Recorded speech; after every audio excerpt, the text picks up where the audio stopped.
Prvých 9 rokov života školy je rovnakých ako hudobného odboru. Tomu mám ako rozumieť? Veď už bola reč o tom, že škola začínala ako hudobná.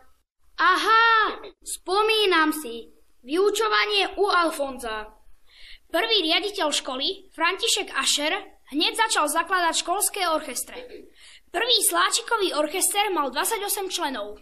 Koncertovali nielen v Poprade, ale aj po okolí a v tatranských liečebniach. Hneď v prvých rokoch hudobného odboru sa dal dokopy dospelácky orchester a s ochotníkmi nacvičili operetu. Omeletu nemám rád, radšej mám palacinky. Operetu! Školský sláčikový orchester sprevádzal aj spevácky zbor a postupne vznikali aj ďalšie školské súbory a orchestre. Popradský detský zbor, ktorý precestoval celý svet a spieval aj pápežovi Jánovi Pavlovi II. Dýchový orchester, akordeónový orchester Fonetiko aj ľudová hudba. A tie hudby predtým boli aké? Neľudové?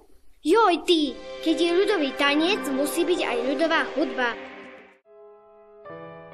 A to si muzikanti hrali len tak pre zábavu, alebo aj súťažili? No, najprv hrali len tak pre zábavu a keď už tam boli dobrí, tak aj súťažili.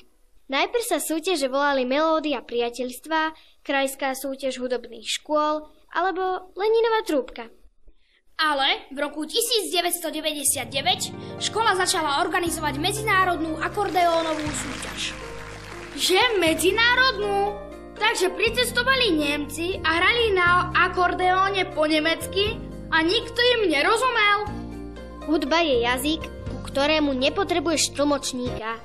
A vymenujeme aj všetkých žiakov a učiteľov, čo povyhrávali všelijaké ocenenia. To je dlhý zoznam. Chceš tu sedieť do rána?